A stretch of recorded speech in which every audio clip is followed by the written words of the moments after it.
Muy buenas. La marcha del Rubius a Andorra ha despertado conciencias a favor y en contra de la fiscalidad española.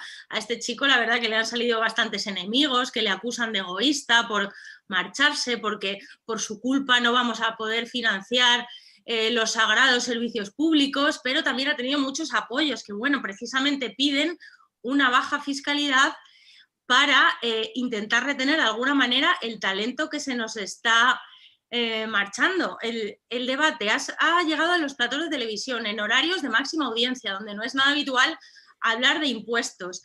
Y los youtubers han salido de su plataforma fetiche, han salido de esa cueva llamada YouTube para explicarse, para explicarnos por qué se marchan o por qué se van a marchar en cuanto ganen un poco más de dinero. Hoy tenemos a uno de estos exiliados. Se llama Víctor Domínguez, pero bueno, todos le conoceréis como Wall Street Wolverine. Bienvenido, Víctor. Hola, ¿qué tal, Beatriz? Un placer estar aquí. Y también nos acompaña uno de los economistas más influyentes de nuestro país. No necesita casi presentación, pero conoce muy bien lo que pasa dentro de nuestras fronteras, pero también lo que pasa afuera. Daniel Lacalle, bienvenido. Hola, muy bien, muchas gracias. Muy buenos días a todos. Bueno, muy buen día a todos. Y para freírles a preguntas que no a impuestos, tenemos a nuestro periodista económico de cabecera, Domingo Soriano. ¿Qué tal, compañero? ¿Qué tal, Beatriz? ¿Qué tal a los dos? Pues nada, encantada. Quiero empezar el debate con una frase del Rubius, porque la verdad que este chico tampoco ha dado muchas explicaciones, no se ha querido meter en muchas polémicas, pero cuando se ha explicado muy bien. Y os lo voy a leer, si os parece. Decía el Rubius cuando se anunció que se iba a Andorra, decía: Hacienda me ha tenido en el punto de mira desde el día 1 y siempre han intentado putearme. Lo he hecho todo bien, todo legal, y aún así, por ser el único tonto que se ha quedado en España, me putean a mí. Llevan tratándome como un criminal desde el día 1 y yo suelto. ¿Nos trata Hacienda como criminales a todos? A ver, yo afortunadamente todavía no lo he sufrido, porque yo realmente me fui a Andorra cuando empecé a ganar, digamos, que dinero de verdad, entrar en el tramo alto, y todavía no lo he sufrido, pero sí sé de algunos youtubers que aquí me lo han comentado, incluso viviendo en Estados Unidos, que le venga Hacienda Española a reclamar cosas, en plan, estás residente en Estados Unidos, luego vienes a Andorra y te hacen como una triangulación en plan a ver si has evadido impuestos y demás. Y en mi caso todavía no, pero sé que seguramente en los próximos meses tenga alguna que otra inspección, seguramente. Y encima ha salido bastante en los medios de comunicación. No sé si les estás provocando. Víctor, cuéntanos cómo... No, a mí me lo dijo mi asesor fiscal. Me dijo, prepárate para una inspección, pero no te preocupes que tenemos todo en regla.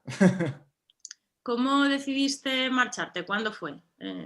Pues fue durante la pandemia. Durante la pandemia yo ya estaba muy quemado. O sea, todavía estaba incluso acabando la carrera. Yo teóricamente acabé la carrera aquí en Andorra. Como que los exámenes los iba a tener online, dije, me voy a Andorra ya directamente, porque vi que realmente como autónomo no recibía ningún tipo de ayuda. O sea, yo una de mis vías de ingresos era el asesoramiento deportivo online.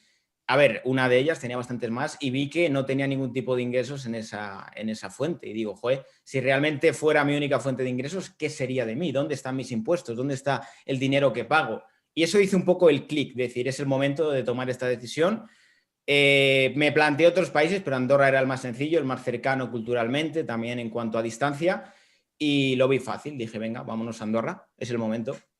Daniel, ¿piensas que Hacienda, esta criminalización de Hacienda solo pasa cuando los contribuyentes llegan a unos determinados niveles de renta, o también pasa con el contribuyente de a pie? ¿Esto dar por hecho o ponernos como defraudadores en potencia?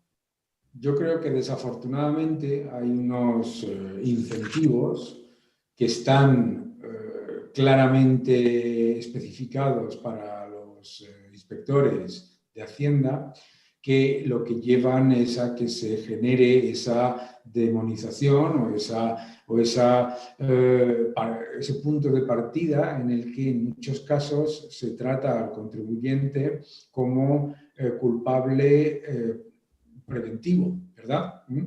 Yo creo que hay es un error en general, es un error, pero desafortunadamente no es culpa de los inspectores de Hacienda. Los inspectores de Hacienda no solamente tienen unos incentivos para llevar a cabo esas inspecciones que comentaba Víctor ahora mismo, sino que tienen una penalización si no llevan a cabo toda esa cantidad de inspecciones y de pleitos que se les exige. Eso es una equivocación, porque eso se utiliza desde el punto de vista de la lucha contra el fraude, pero en realidad no es la lucha contra el fraude, es crear una predisposición a pensar que todo el mundo defrauda, ¿no? Uno de los grandes problemas en una inspección o en una investigación por parte de Hacienda es el hecho de que se le exige al contribuyente aportar toda una cantidad de información que la propia Hacienda ya tiene, ¿no? Y yo tuve la oportunidad de dar una charla en el Congreso de Inspectores de Hacienda de hace unos años, junto con José María Gay de Liébana, en el que mostraba cómo, por ejemplo, la Hacienda británica, con unos documentos, la Hacienda británica lo que busca es precisamente facilitarle el proceso al contribuyente para aclarar lo que tenga que aclarar, que por supuesto, pues como bien decía Víctor, si todo está regla, pues no hay ningún problema, ¿no? El gran problema se genera cuando ya no es una cuestión de la carga fiscal, como comentabas al principio con el ejemplo de, no me acuerdo cómo se llama este youtuber, sino el problema de del acoso. Cientos de periodistas en España, por ejemplo, pues cuando vas a los platós de televisión o a los medios de comunicación, te cuentan absolutas cosas que ni te puedes imaginar con respecto a cuando se les ha hecho una paralela, ¿no? Lo que se llama una paralela.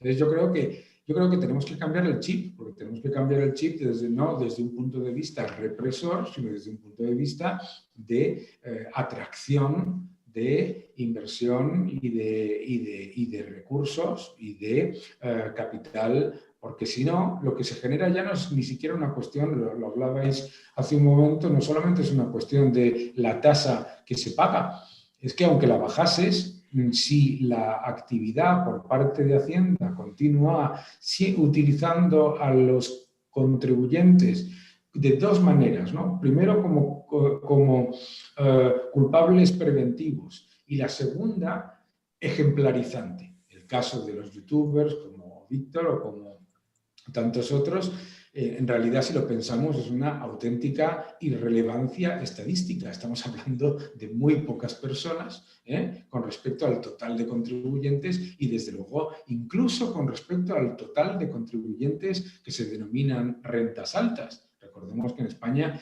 rentas altas por encima de una cantidad relevante son 7.000 personas, ¿de acuerdo? Sí. 7.000 tipos, decía Rejón. ¿Perdón? 7.000 tipos, decía Rejón. 7.000 tipos, ¿no? 7.000 claro. tipos, sí, con ese desprecio habitual. Y Rejón, ¿no? Una persona que en su vida ha creado un puesto de trabajo, ni ha creado una empresa, ni ha traído inversión, es un detractor, es una persona que es una máquina de extracción de rentas, ¿no? Pero me parece pues, que eso es una gravísima equivocación, ¿no? Los países... Yo he tenido que tributar con la Hacienda española, con la Hacienda británica, con la Hacienda norteamericana.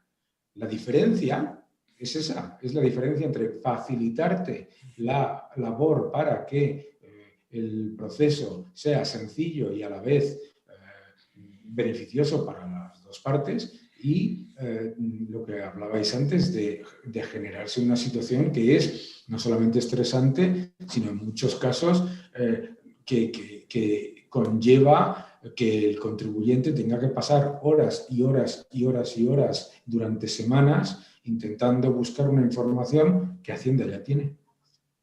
Hace poco Domingo escribió un artículo, además de las prácticas de Hacienda, y era bastante llamativo porque, bueno, Hacienda no recibe ningún castigo cuando se excede con un contribuyente, cuando le requisa una información que no debe, cuando se lleva un pendrive. Hacienda nunca tiene represalias por su trabajo, por hacer mal su trabajo. El contribuyente sí, ¿verdad, Domingo? Sí, ha dicho Daniel la palabra... Una de las palabras clave en esto es incentivos, y los incentivos de los inspectores de Hacienda yo creo que están muy mal alineados. Y efectivamente la consideración, aquí se ha hablado mucho de los tipos en España, digo, de los tipos impositivos, de si eran más altos, pero este tema a mí me parece todavía más importante. La consideración social y la consideración, podríamos decir, legal, jurídica del contribuyente.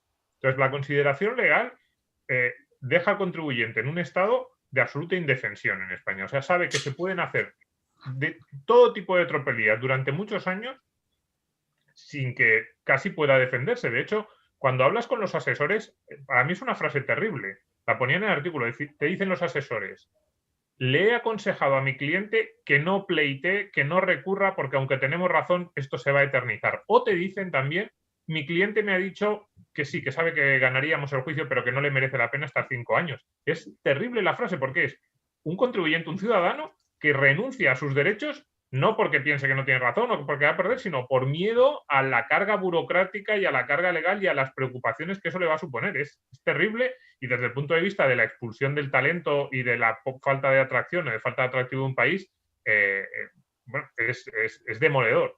Pero luego también hay una segunda cuestión, que es la consideración social. Ahí Daniel hablaba de los países en los que él ha vivido. En España, y además eso es una cuestión cultural que quizás sea hasta más complicado de cambiar. En España tú te compras un coche bueno y el vecino te mira mal. O sea, en Estados Unidos tú te compras un buen coche, te compras una casa y el vecino te mira y te dice: oye, ¿qué estás haciendo? Casi lo que quieres aprender de ti. Quieres saber qué estás haciendo para ganar dinero, y si él, que a lo mejor tiene una preparación similar, puede también hacer algo parecido. Aquí casi miramos con prevención, casi con esa idea de que Hacienda mira al contribuyente como un delincuente preventivo, muchas veces se extiende en parte de la sociedad, y es demoledora a la hora de que la gente que está generando riqueza y que está generando nuevas formas de negocio quieran establecerse en nuestro país. Y fijaos cómo cambia la cosa y cómo cambia la propia ideología de cada uno, que Víctor no lo ha dicho, pero yo le he escuchado en un vídeo decir que él dejó de votar al PSOE cuando se hizo autónomo. Esta confesión te la tengo que sacar, te tuvieron que atracar, te tuvieron que dar un palo para que abrieras los ojos. Es que al final yo he tenido una transformación ideológica bastante curiosa. Yo estudié en la Facultad de Económicas de Somosaguas, y al final, pues bueno, es una facultad que tiene la ideología que tiene. Yo, en cierto modo, durante muchos años, pues conviví en el mismo campus que Monedero, que Pablo Iglesias y demás. ¿Qué pasa? Pues yo me empecé ya a hacer autónomo, vi lo que era pagar impuestos y las cosas fueron cambiando. Pero fue un proceso natural, ¿no? De ver un poco cuánto pagas y decir: ¿por qué tanto? O sea, se va mucho dinero, o sea, ¿para qué trabajo? Realmente, y claro, yo empezando como pequeño autónomo, ganando muy poco dinero. Digo, es que prácticamente soy autónomo para pagar los impuestos, la cuota y demás. Y sí, fue un proceso que poquito a poco, cada vez más, fui tendiendo hacia el liberalismo y cada vez más liberal, sin lugar a dudas. Empezaste con la tarifa plana y luego ya fuiste subiendo. Claro, al principio 50 euros, sí, pero luego viste que va aumentando, y cuando aumentan los ingresos te llega un momento en el cual dices: es que yo quiero invertir, no tengo ningún incentivo para invertir. En cambio, yo aquí en Andorra es que es una maravilla, porque es que tienes todo el incentivo que puedas tener para invertir, porque las acciones, por ejemplo, no tienen impuestos. O sea, todo lo que ganes con las acciones es para ti, no tienes ningún tipo de impuesto. Con el tema de los dividendos pasa igual, los dividendos no tienen impuesto y sabes que lo máximo que vas a pagar es un 10% y un 4,5% de IVA, con sanidad pública y educación pública. ¿Cómo compites contra eso? O sea, al final, el que realmente lo vea desde una perspectiva objetiva lo entiendes, porque si realmente tú en España tuvieras un estado del bienestar que dices: pago impuestos, y como puede ser en Suecia, puede ser en Dinamarca, eso tiene un retorno, un gasto público eficiente, pues dices: pues bueno, lo puedo aceptar, pero en España hay de todo menos un gasto público eficiente. Eso es, al Rubius le pasa lo mismo, también se declaró votante de Carmena, confeso. Ya debe ser que nos gusta que paguen impuestos, pero cuando te toca a ti realmente y cuando lo vives, ya que paguen impuestos los demás. Se critica mucho también y se penaliza la moralina de los impuestos. Esto no ha cambiado y sigue estando todavía ahora con los youtubers en la mesa de todos los debates. Sí, efectivamente. Y al final yo creo que sobre todo el problema que hay en España es que hay mucha gente que, como le pasan la nómina, no mira ni siquiera cuánto le cuesta al empleador tener a ese empleado. Entonces, como me pasan la nómina y yo no sé cuántos impuestos pago realmente, pero en España se pagan muchos impuestos. Y cuando estás en Andorra es que lo ves, es que no pagas impuestos prácticamente por nada. Es que al final tú te pones a contar en España y pagas impuestos por todo, o sea, prácticamente por todo. Te mueres, impuesto; estudias, impuesto; consumes, impuesto; donas algo, impuesto, que esto es muy curioso. Aquí en Andorra tú puedes donar 1 millón de euros a una persona no tiene ningún impuesto, no se mete el Estado ahí. Y eso que hablamos, en el caso de Andorra, no es precisamente un país liberal, es bastante conservador, proteccionista, pero hay mucha más libertad en el ámbito fiscal. Que no tenéis Amazon ni tenéis una línea telefónica. Esto hay que decirlo, Víctor. ¿Cómo te encuentras con estos monopolios? Yo es algo que creo que es la batalla que tengo ahora en Andorra, ¿no? Como los políticos son más cercanos, que vayan entendiendo que es necesario que se abran. A ver, desde el país lo saben realmente. O sea, al final Andorra lleva muy poco tiempo abierta. Hasta hace muy poco no estaban ni siquiera abiertos a la inversión extranjera. Tienes que tener un testaferro andorrano. Ahora ya sí está abierta la inversión extranjera y poquito a poco lo van entendiendo. Al final es un país que tiene que modificar su modelo de país como no era antes. Antes realmente era un país que vivía pues, de lo que vivía. Después del caso BPA eso se acaba y tienen que empezar a atraer inversión. Yo creo que va a haber una tendencia sobre todo a convertirse en un país estilo Liechtenstein. Van poquito a poco, pero yo creo que ese es el espejo que tienen. Daniel, ¿y tú que has pagado impuestos en Reino Unido y en Estados Unidos? Víctor los está pagando ahora en Andorra. ¿Qué diferencias hay? ¿Con qué administración te has sentido más cómodo? Yo creo que la primera diferencia es la que comentaba antes, ¿verdad? Que la administración tributaria es fundamentalmente facilitadora, ¿no? Yo presentaba a los inspectores de Hacienda de España una carta de Hacienda en el Reino Unido en el que mostraba a una persona una diferencia de opinión desde una manera, primero de una manera completa y absolutamente pues educada y respetuosa, pero empezaba con una cifra, ¿no? Una cifra en negrita. Y esa cifra en negrita empezaba con la solución. Y una vez que daba la solución, daba una serie de papeles con los datos por los cuales consideraba que esa diferencia de opinión era correcta o incorrecta. Eso es lo que no te encuentras en España, desafortunadamente. Vuelvo al tema de José María Gay de Liébana contaba también pues, las enormes dificultades, ¿no?, que hay para buscar información que ni siquiera tiene que ver con el objeto de la investigación. Pero hay un elemento esencial en lo que comentaba Domingo. Cuando un contribuyente recibe la indicación por parte de su asesor de que no litigue, de que no siga adelante porque se va a pasar años y no merece la pena, esa cifra o esa investigación aparece en las cifras de Hacienda como fraude fiscal. Y eso no es fraude fiscal. Es como si dijésemos que una persona que en Estados Unidos tiene un pleito y llega a un acuerdo extrajudicial es culpable, ¿sabes? Entonces yo creo que en España se utiliza constantemente este ejemplarismo amedrentador, ¿no?, que es mostrar a personajes conocidos, os acordaréis todos, bueno, no os acordaréis porque estoy aquí rodeado de gente extremadamente joven, pero Lola Flores, Pedro Ruiz, ahora son los youtubers porque son jóvenes, etcétera, etcétera. Y se utiliza eso y luego caemos en el gran problema de España, que es el de la paradoja argentina, que llamo yo, ¿no? La paradoja argentina es que nosotros estamos constantemente subiendo los impuestos y siempre dicen, es que recaudamos muy poco. Entonces vuelven a subir los impuestos, vuelven a recaudar muy poco. Y así ocurre esa maquinaria, entra en esa maquinaria en la que, como decía ahora Víctor, estás tributando por lo que ganas, lo que ahorras, lo que donas, lo que tienes, lo que no tienes, lo que estiman que tienes. Ojo, recordemos que en España existe una cosa que es el impuesto de sucesiones, que se calcula en base a lo que cree la administración que vale el inmueble, no Exacto. a lo que vale, ¿no? Etcétera, etcétera, etcétera. Yo creo que el gran problema es... mira, la hacienda norteamericana es absoluta y totalmente draconiana y darwiniana, pero es fair, ¿no? Es justa, en el sentido de que cuando una persona tiene tributación en los Estados Unidos, tributa con los ingresos de todo el mundo y se tiene toda la información, etcétera, etcétera. Pero la diferencia es la que hablábamos antes, la de la percepción de delincuente preventivo y de ser culpable antes de que se demuestre lo contrario. Y yo creo que en principio, pues el gran problema a nivel estatal es la evidencia de que primero genera una enorme frustración entre profesionales, que yo sí quiero aprovechar para defender a los inspectores de Hacienda, que son profesionales muy buenos, pero que lo que están haciendo es lo que se les dice que tienen que hacer. Ojo, esto no es una... y genera una enorme frustración.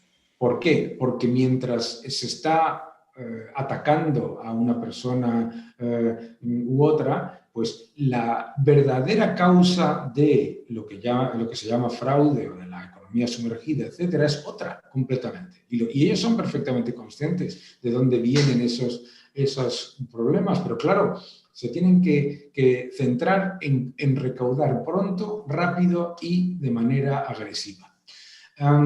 Entonces, ¿cuál es el problema? El problema es la absoluta ineficacia recaudatoria y luego, esto es muy importante, es que lo ha dicho en varias ocasiones Víctor, es que nosotros, los que tenemos ya una edad, ¿no?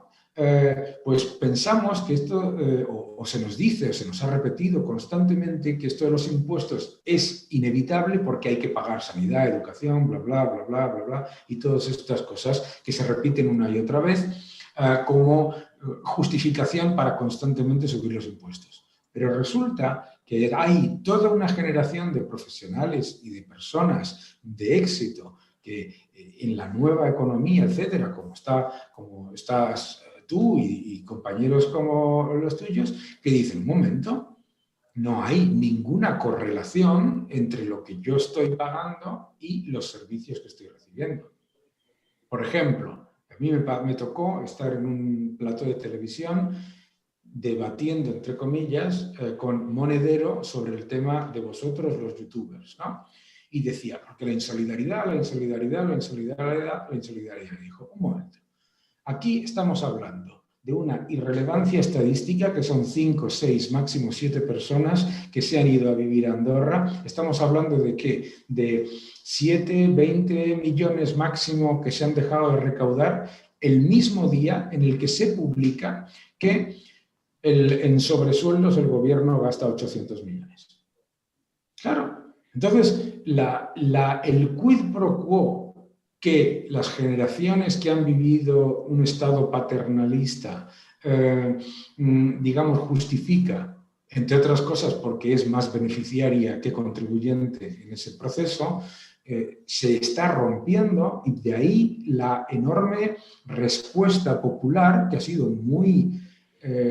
mayoritariamente, y esa ha sido una gran sorpresa para el radicalismo de izquierda, ha sido mayoritariamente positiva hacia vosotros, hacia los youtubers, porque mis hijos, sus amigos, etcétera, etcétera, dicen, pero bueno, ¿cómo que una persona que gana 7 millones de euros tiene que pagar 3,5? No, ¿cómo 3,5? 4, ¿no? Entonces dices... Claro, ellos están entendiendo perfectamente que toda la cantidad de bienes y servicios públicos que has consumido antes de llegar a tu éxito profesional y los que vayas a consumir hasta que te mueras, no llegan ni de lejos a lo que tienes que pagar en 2, 3, 4 años con ese nivel de ingresos, por supuesto. Claro, es que la verdad, con este fenómeno youtuber ha habido un efecto que es muy llamativo, que es el de los jóvenes, que es su público objetivo. Claro, antes, hace unas décadas con Lola Flores, los chavales de 18 años no se planteaban que si estaban pagando mucho menos impuestos y Lola Flores tenía razón o no. Pero claro, ahora con el Rubius sí, hay una oleada de jóvenes en YouTube, en Twitter, que se han plantado la bandera de Andorra en sus perfiles, que han empezado a buscar cuál es la razón de que el Rubius se vaya y se han puesto de su lado, y esto es muy peligroso para un Estado. peligrosísimo, una campaña publicitaria nefasta, me parece a mí, no sé qué os parece. También comentar que no están siendo solo youtubers. Los youtubers son los que hacen ruido, pero yo tengo muchos amigos aquí que son asesores fiscales y está viniendo mucha gente de diversos ámbitos, de diseñadores gráficos, desarrolladores de apps, jugadores de póker, hay muchos deportistas aquí. También todo lo que es gente del sector del trading. Al final esto es un paraíso para ellos. Entonces, se pone el foco en los youtubers, pero está viniendo muchos más perfiles del estilo. Al final hay que entender que con la nueva economía que sea, es que yo realmente... calcular dónde está mi centro de intereses económico es complicado. Yo cobro de Irlanda, de Reino Unido, de Luxemburgo, de Estados Unidos, o sea, de España bastante poco. Y esto es algo que la gente no entiende. Al final, claro, el youtuber simplemente actúa como un proveedor para Google, que es un distribuidor de contenido a nivel mundial. Pero técnicamente nosotros trabajamos por una empresa irlandesa que es Google. Y luego en el caso de Twitch, una empresa estadounidense. O sea, tu centro de intereses económico no está en España, ni de lejos. Y esto se nota mucho que la gente más mayor no lo entiende, que al final ha cambiado el paradigma totalmente. Claro, pero eso es muy importante.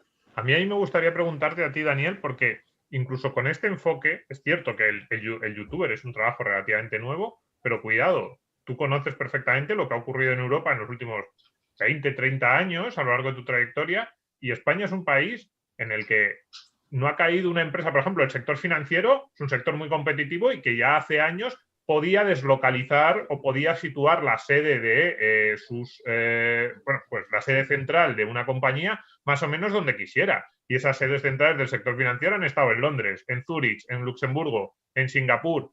Grandes empresas que han venido a Europa en los últimos 20, 30 años han acabado la mitad en Irlanda, la mitad en Holanda. O sea, aquí en España no ha caído una ni por casualidad. Quiero decir que no solo es una cuestión de que unos youtubers que a lo mejor han dicho, venga, porque la gente a veces coge un poco la caricatura de, no, estos chavales les da igual, venga, se van ahí a Andorra, como lo hacen todo por vídeos, como no. Llevamos ya años, décadas de no ser capaces de atraer a nadie que esté generando riqueza de verdad, a ningún trabajador de alto nivel, no solo adquisitivo, sino también formativo y de cualificación. Uno de los problemas de España es que la atracción de inversión financiera directa es a muy corto plazo y en sectores que normalmente son pues, más bien de renta de posición. Entonces eso, desde luego, genera un enorme problema a medio plazo porque, claro, todo esto de la nueva economía, etcétera, nos refleja un cambio de chip en la mentalidad a nivel Estado que no está ocurriendo, que es el darnos cuenta de que el concepto de empresa, entre comillas, española o actividad en España está cambiando de manera dramática, ¿no? Y eso, me acuerdo que decía Juan Carlos Monedero, decía, lo que tenemos que hacer todos es dejar de seguir a el Rubius, me había olvidado su nombre, al Rubius, y entonces verá cómo va a sufrir. Y claro, yo decía, pero vamos a ver si este señor tiene más seguidores casi que habitantes tiene este país, claramente su negocio no es España, ¿no? No nos damos cuenta de esas cosas. Pero hay una cosa que es muy importante en la fiscalidad en general, ¿no? En general. Mira, los ciudadanos no somos súbditos, somos contribuyentes y nosotros contribuimos en un país a cambio de unos bienes y servicios que recibimos, no porque esto es lo que quiera recaudar el gobierno y por lo tanto tiene que sacar de lo que quede.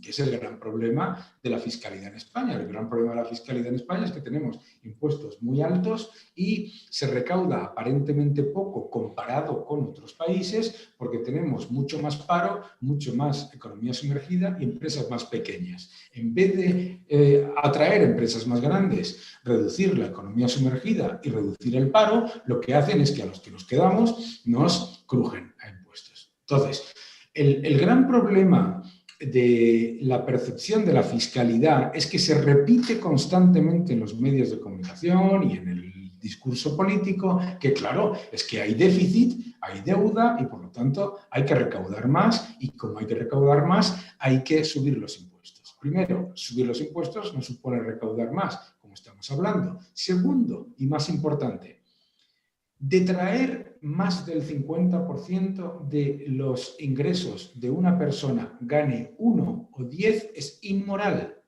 la fiscalidad no se hace en base a lo que quiere recaudar el Estado, sino que se hace en base a capacidad, a la lógica en cuanto a lo que ya ha tributado y lo que no ha tributado, y sobre todo la fiscalidad tiene que tener un componente de atracción. Aquí la fiscalidad se ve desde una manera, en España, en el discurso político, se ve de una manera extractiva y confiscatoria, en la cual no importa que vayas a... Hoy ha salido, por ejemplo, un dato demoledor. La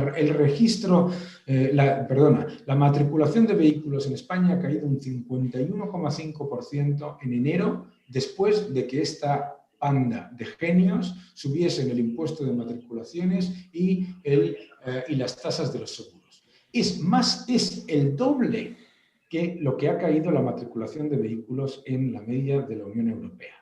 ¿Qué significa? Sube los impuestos, recaudas menos. Pero es que además tú no puedes tener una fiscalidad orientada a, por un lado, extraer de lo que queda en el país y por el otro lado, desplazar o echar a personas que como Víctor o como el Rubius, como se llame este señor, o lo que sea, a mí me gustaría que estuviesen en mi país. Es que la fiscalidad está orientada a atraer. En Estados Unidos, cuando se les ocurrió la tontería de poner un impuesto absolutamente ridículo a que volviese dinero del extranjero hacia Estados Unidos, lo que se consiguió fue que aumentasen lo que se llaman las salidas de empresas que se fueron a Canadá. Hasta Burger King se fue a Canadá. Claro, que hicieron darle la vuelta inmediatamente, ¿no? Yo creo que es que tenemos que recordar siempre eso. Primero, desde el punto de vista moral, de traer de una persona más del 50-60% de los ingresos que recibe en impuestos directos e indirectos es inmoral, gane lo que gane. Segundo, la cantidad de lo que se recauda no está dictada por lo que quiera gastar el gobierno, está dictada por la realidad económica del país. Y fijaos si estamos viendo que cuanto más impuestos se suben en España, menos se consigue recaudar ahora mismo con las nuevas tecnologías, el teletrabajo, que por la pandemia los trabajadores ya se han acostumbrado a estar con un ordenador y trabajar en casa. ¿Cuánto va a cambiar? O sea, hay un cambio de paradigma total y España no es que no lo va a aprovechar y se va a enterrar en su propia estrategia fiscal. La estrategia fiscal, además, no nos damos cuenta, en el debate político, no nos damos cuenta de que la estrategia fiscal no es solamente una cuestión de competición, es una cuestión de adaptarte a la realidad de la economía, tanto del país como del mundo.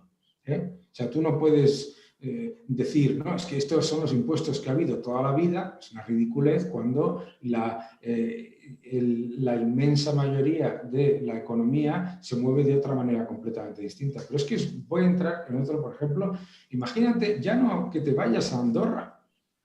Yo puedo trabajar donde quiera, yo puedo trabajar aquí, estoy ahora en Madrid, pero puedo trabajar en cualquier sitio. Y si me voy a Canarias, porque es que nos olvidamos de que esta demonización de las personas que, como tú, han decidido ir a Andorra, siempre va con... La próxima será demonizar a los que se vayan a Canarias. Después será demonizar a los que se vayan a Madrid. Fíjate que llaman a Madrid un paraíso fiscal, que es la broma más hilarante que yo he escuchado en toda mi vida.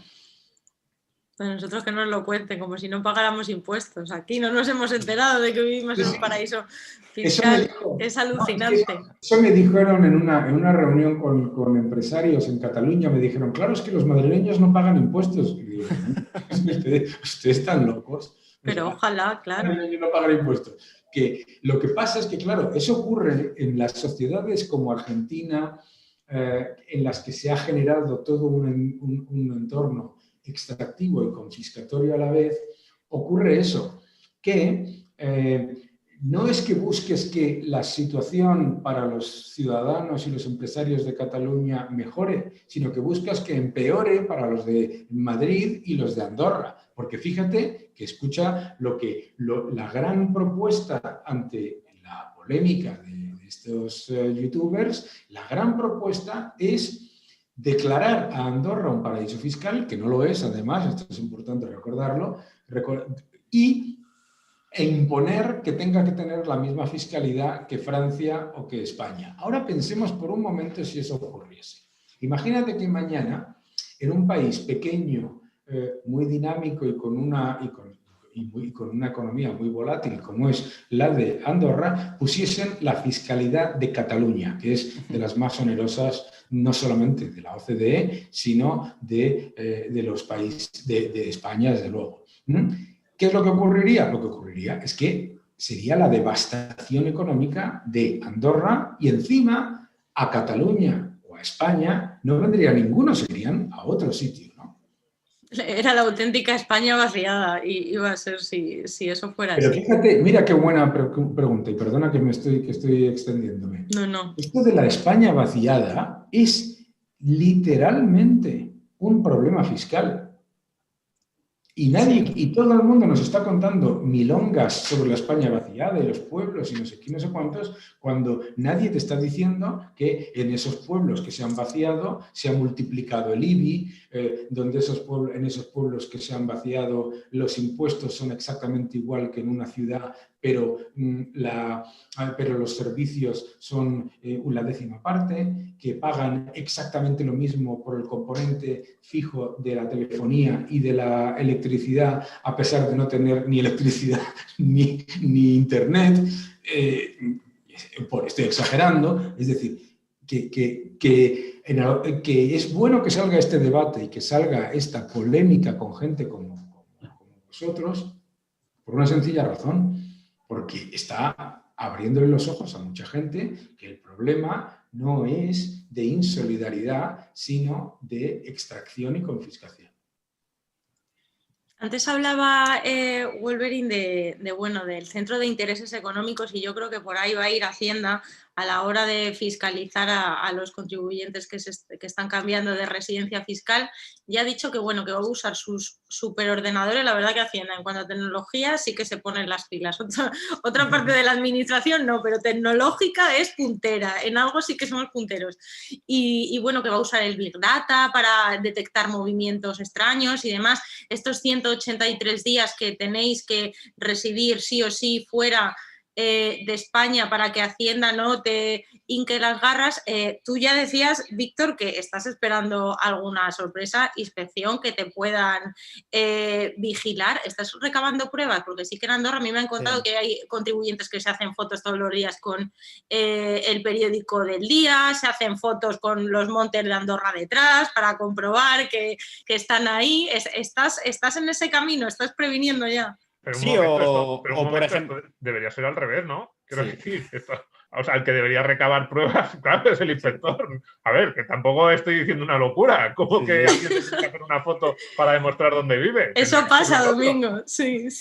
Pues pero ahora, ¿os lo dicen los asesores? O sea, esto es muy curioso, a mí sobre todo lo que me no solo lo de la foto, sino en general os dicen, guardadlo todo, tened cuidado porque van a ir a por vosotros. Este mensaje sí que os está llegando. Sobre todo el tema de suministros, facturas de luz, tarjetas de crédito, también un poco el tema del internet y demás. Tú, como tienes aquí el internet, puedes demostrar que estás gastando datos dentro de Andorra, además eso se puede ver fácilmente.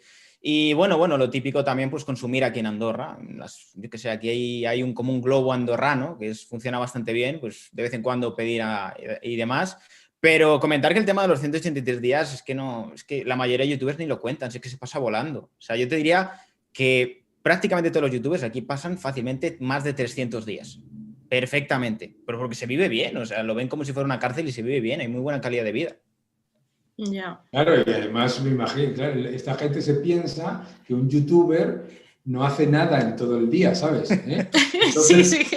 Entonces, que está paseando por Madrid, por Barcelona o por Bilbao, viendo a sus amigos, y que eso de youtuber es una especie de no sé. El otro día me decía en una televisión una periodista, claro, es que estos chavales ganan millones haciendo nada, igual tú. Claro. Totalmente.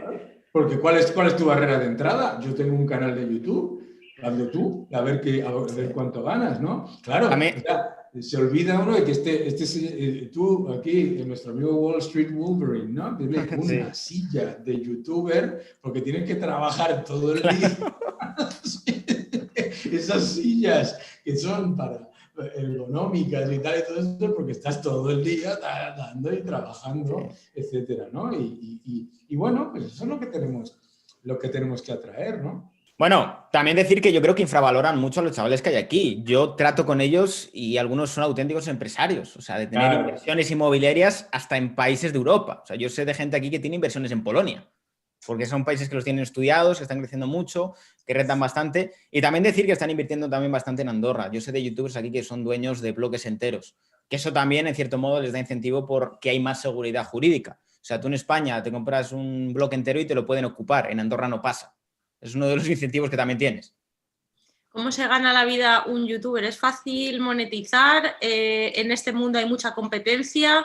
¿Cómo empezaste tú? ¿Estuviste mucho tiempo a 0 euros hasta que viste los primeros ingresos, Víctor? ¿Cómo empezaste? Yo diría que estuve como año y medio haciendo vídeos, pero por amor al arte. Es que en ningún momento fue una motivación económica. El dinero vino posteriormente cuando gané audiencia y demás, pero principalmente ganas dinero de la monetización de YouTube, luego de patrocinadores que puedas tener y luego de ingresos que tú generes alrededor de todo eso. Al final tú puedes montar empresas, puedes ofrecer servicios y básicamente eso. Luego también Twitch. Twitch ahora a día de hoy está dando más dinero que el propio YouTube. O sea, a día de hoy te diría que la mayoría de youtubers hacen más Twitch que YouTube. Lo que hacen directos y luego tienen editores que les cogen fragmentos de los directos y los resuben a YouTube. ¿Por qué? Porque Twitch está siendo, digamos que, más lucrativo a nivel económico, o sea, pero de lejos. Y YouTube, digamos que está flaqueando en ese sentido. Viene bien la competencia. Le está adelantando Twitch entonces a YouTube. ¿Por qué? ¿Qué crees que está pasando? ¿Por qué es más rentable esta nueva plataforma? Yo creo que Amazon lo ha hecho muy bien. Amazon es la dueña de Twitch y Amazon introdujo básicamente las suscripciones gratuitas. Antes en Twitch tú tenías que pagar para suscribirte. Amazon lo que introdujo es, si tú tienes Amazon Prime, te puedes suscribir gratuitamente y por suscripción más o menos el streamer está recibiendo en torno a 1,5 euros más o menos. Claro, tú ponte en magnitudes de un youtuber que tenga millones de seguidores. Ponte a sumar a lo mejor, yo qué sé, 10.000, 15.000 suscripciones. Es mucho dinero. Esto sumado a la publicidad del stream, más los bits. Los bits son la moneda que hay en Twitch, por así decirlo. Con esos bits tú puedes mandar digamos que al streamer y que suene, digamos que tu mensaje en el directo. Entonces al final te pones a sumar y digamos que tienes más fuentes de ingreso en Twitch que en YouTube. En YouTube se está intentando adaptar y tienen también directos y compiten y demás, pero Twitch está muy fuerte. Yo creo que en los próximos años va a coger mucho, pero que mucha fuerza. Ya la tiene, pero aún más todavía. Incluso a la hora de retransmitir eventos deportivos y demás, ya está ocurriendo. Y ese es tu pronóstico. Bueno, veo que tienes la cartera muy diversificada de ingresos para tener un buen colchón. Sí. Ahora aparece muchas veces como profesión de estas encuestas que se hacen en los colegios, entre los chicos más pequeños, querer ser youtuber. ¿Qué mitos ves en torno a esta figura?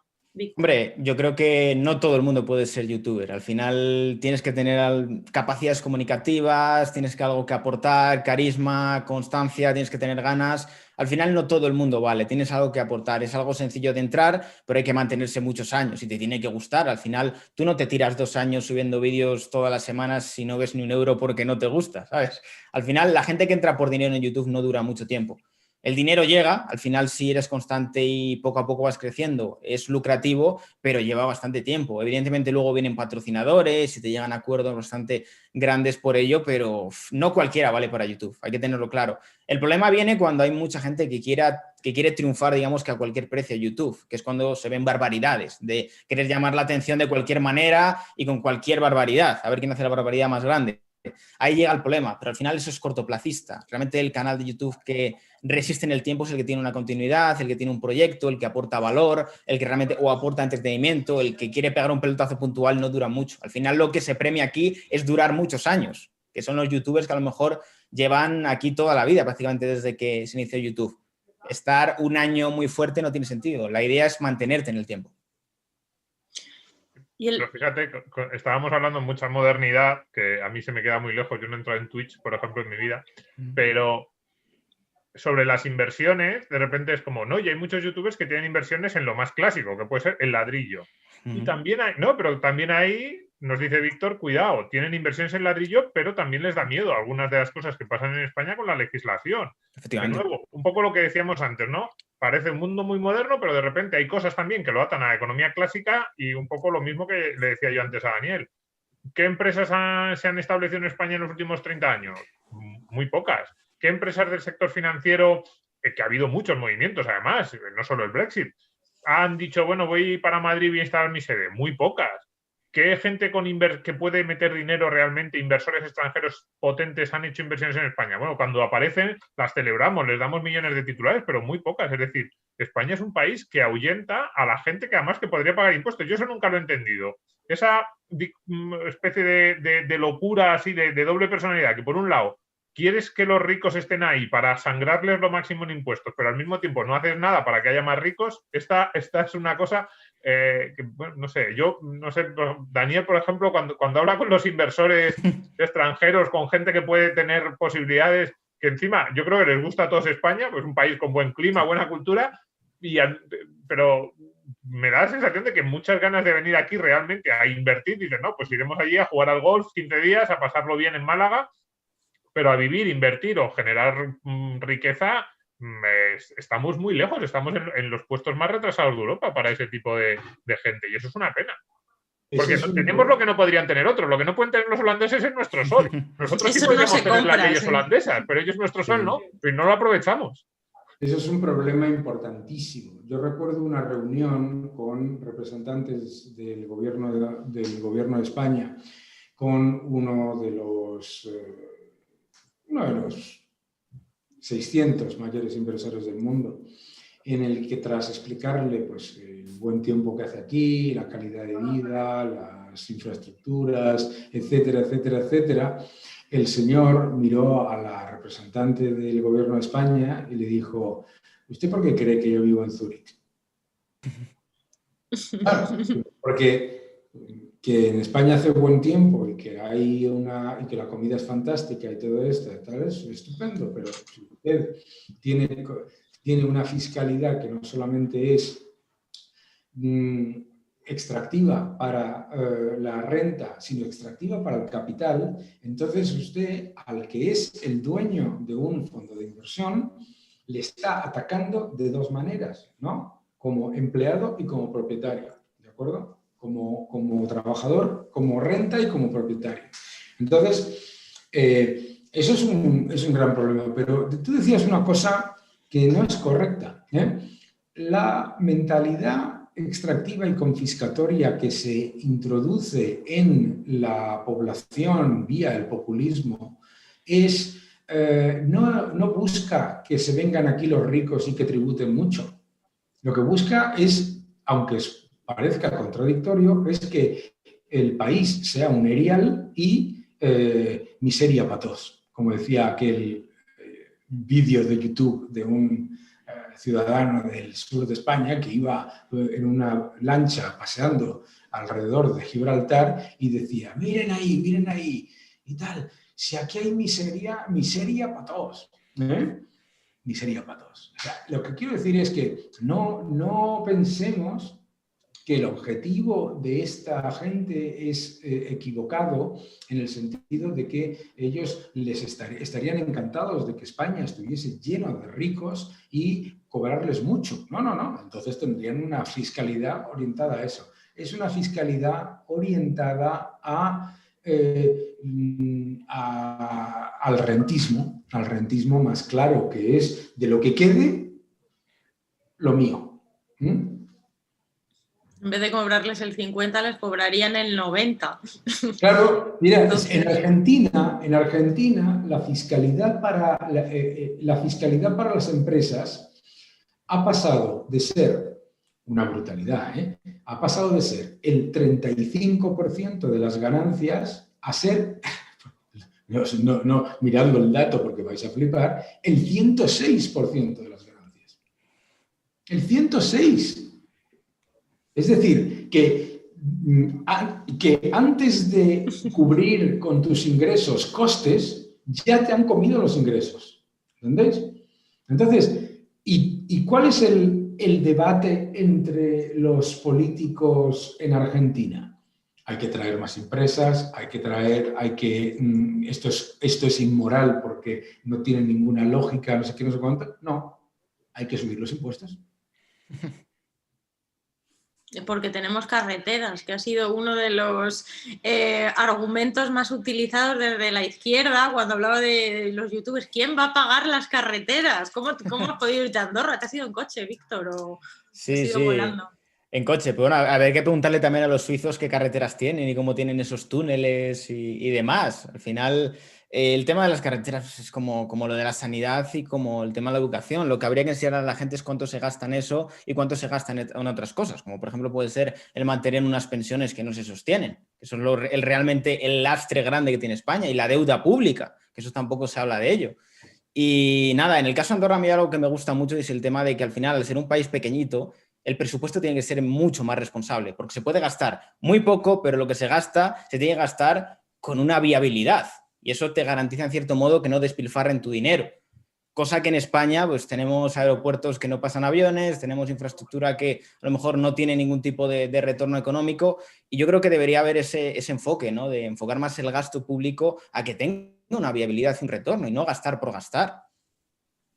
¿Hay algún cambio de modelo o de negocios? ¿Están surgiendo ahora en Andorra más orientados a los jóvenes, a vosotros, a vuestra forma de consumir? ¿Estás viendo que se está abriendo todavía más de lo que Yo sobre está? todo lo que veo en Andorra es un enfoque hacia un público sobre todo de renta alta. Se está construyendo mucha vivienda, mucho negocio así del estilo alto standing, pero es lo que os comento. Yo veo que tienen mucho el espejo de Liechtenstein. Quieren ser un Liechtenstein, digamos que un poco más a pequeña escala. Aquí lo que realmente yo lo que veo que hay un problema es un tema de vivienda. La vivienda escasea mucho y al final la construcción va al ritmo que va. Hay mucha construcción. Esto hay gente que no lo sabe, pero hay muchísima construcción en Andorra, sobre todo con mano de obra portuguesa. Es algo bastante curioso, pero al final si aumenta mucho la demanda en proporción a lo que es Andorra de vivienda, y la vivienda es la que hay y se va construyendo poco a poco, esto genera un problema de precios, que al final esto repercute también que dentro de la política andorrana, sí que es cierto que el espectro político está bastante virado hacia la derecha, pero empiezas a encontrar propuestas de hay que limitar los precios. Afortunadamente es algo residual, pero es un problema que sí que existe a día de hoy. Al final es que el terreno escasea y lo poco que se puede construir en muchos casos es caro. Al final el terreno y la orografía es mucho más complicado que en un sitio que es realmente plano. Pero en cuanto al país en general, sí, yo noto una transformación bastante. Yo llevo aquí 8 meses y lo noto. O sea, al final se están abriendo negocios mucho más modernos, se están abriendo, pero como te digo, sobre todo con un enfoque muy premium. Se nota que quieren atraer sobre todo rentas altas, sobre todo. Sí, y bueno, has mencionado Portugal, trabajadores portugueses, pero Portugal es otro de los refugios. Sí. También hay unas muy buenas condiciones para los jubilados extranjeros en Portugal y ¿por qué no? Pues podría ser perfectamente competitivo. Bueno, ya lo está siendo de todas formas. Fíjate una cosa que a mí me parece fascinante. Nos hemos pasado escuchando por parte de la izquierda lo del milagro portugués, y el milagro portugués ha desaparecido completamente del mensaje de la izquierda. ¿Por qué? Porque en Portugal han mantenido una fiscalidad muy atractiva para la renta y para el capital, y porque han reducido gastos innecesarios para controlar el déficit. Y se acabó el milagro portugués. La izquierda ya no ha vuelto a hablar de Portugal. Fíjate que ya le llaman un paraíso fiscal. O sea, ya es una broma, ¿no? No les van a caber nombres en la lista. Bueno, Gesta ayer... Claro, si esto me acuerdo yo hablando esto me pasó a mí en Bélgica, ¿no? Que son los países que tienen la fiscalidad más absolutamente brutal que existe, y que encima vive de los ingresos generados por uno de los mayores paraísos fiscales que hay, que es la Unión y la Comisión Europea, porque como sabéis, los funcionarios tributan muy por debajo de la media de sus países, etcétera, ¿no? Pero en Bélgica me decían, claro, es que Holanda, Irlanda, Luxemburgo, Portugal, Italia, Suiza, etcétera, tal, y decía, son paraísos fiscales. Y dije yo, pero pues casi, claro, no se está usted dando cuenta que el problema es que usted es un infierno fiscal, y que le parece que todos los países son paraísos fiscales, excepto el suyo, que es un infierno fiscal. Además hasta tal punto que me decían allí, que es que claro, en España, España es un paraíso fiscal porque te puedes deducir, en aquella época, te puedes deducir la hipoteca de los impuestos. Además que comentar que con el tema de Portugal hará 2-3 meses sacaron a Andorra de la lista de paraísos fiscales, que contrasta con la postura que ahora tiene España, de les queremos volver a meter. Portugal lo acaba de sacar hace unos meses y tiene muy buenas relaciones con el gobierno andorrano, y España ahora todo lo contrario. Bastante curioso. Sí, lo que os decía, que ayer Gesta nos mandó a los medios una nota de prensa. Gesta son los técnicos de Hacienda, diciendo que les parece muy bien meter a Andorra en la lista de paraísos fiscales, añadiendo un requisito nuevo. O sea que, ojo, que no viene solo la propuesta del lado de Podemos, del más extremo del gobierno, sino que ya se baraja dentro del seno socialista. Así que, bueno, pues poco podrá hacer, yo creo, ¿no, Daniel? ¿Qué opinas? Porque España podrá decir misa, pero habrá unos criterios oficiales. Hay unos criterios muy evidentes para considerar a un país un paraíso fiscal. Y ninguno de ellos es que los impuestos sobre la renta o sobre el capital sean más bajos que en otro.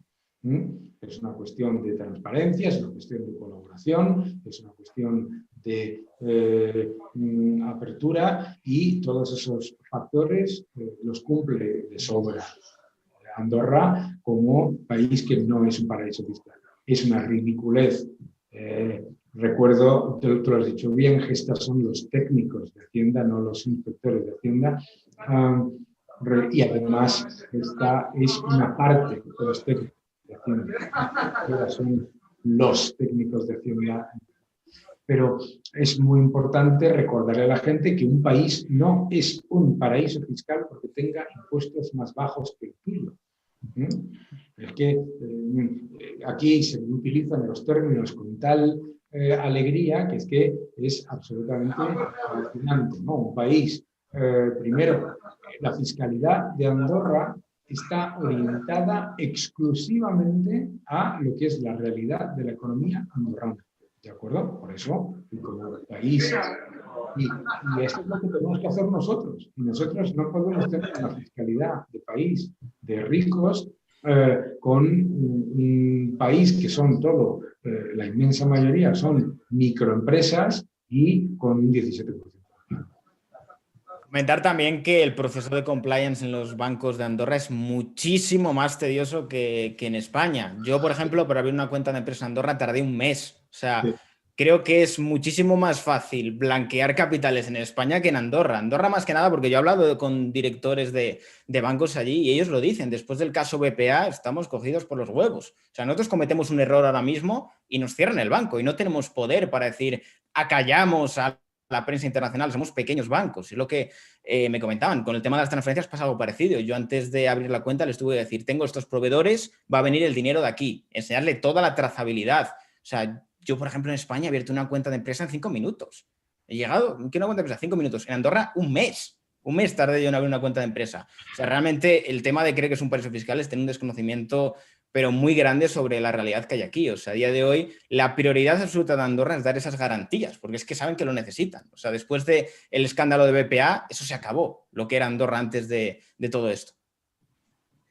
Domingo, ¿algo que quieras añadir antes de despedir a nuestros invitados? Que la verdad que está siendo muy interesante. Me tiraría haciendo preguntas otra hora más, pero sí, hay muchas cosas, pero esta idea de que gente que trabaja, gente que saca un nuevo producto, gente que innova, hemos despreciado, en las últimas semanas se ha despreciado mucho de los medios de comunicación españoles el trabajo de estos youtubers, y cuando tienes una nueva fuente de generación de riqueza, en vez de pensar qué puedo hacer para que cada vez más haya más aquí, más de esa fuente de generación de riqueza, es como si descubrieras una materia prima muy valiosa en tu subsuelo, lo que querrías es aprovecharla al máximo. Pues nosotros lo que queremos es o expulsarlos o maltratarlos desde el punto de vista fiscal, pero fíjate, yo como al final de este vídeo, pues bueno, lo verá mucha gente, los legisladores no lo sé, pero también muchas personas que a lo mejor que en esta semana han dudado mucho de si han hecho bien, han hecho mal. Yo casi vuelvo a lo que decía al principio. No solo la consideración legal, que es, vamos, como el trato legal y el trato jurídico en España es horrible, sino el trato social. Es decir, veamos a estos youtubers, pero también a esos posibles inversores de los que hemos hablado, esos grandes empresarios, esos ejecutivos, como gente con capacidad para generar riqueza y estemos con... O sea, deberíamos ser un país que estuviera deseoso de que tuviéramos cada vez más ricos, no como decía Daniel, que estoy completamente de acuerdo, que a veces parece que nos molestan o que les queremos echar o que queremos vivir todos peor, pero todos más iguales, que es una cosa bastante absurda y además en la que no pasa en esos países. Luego en esos países hay unos pocos que viven mucho mejor que los que viven todos iguales, que son la gran masa de la población. Pues sí, pues Domingo, Daniel, Víctor, muchísimas gracias por la charla, ha estado fenomenal, muy amena y nos vemos pronto en Andorra, en España o donde nos deje haciendo. Nos dejen. Hasta luego. Un saludo a todos. Adiós. Un abrazo grande. Adiós. Hasta luego.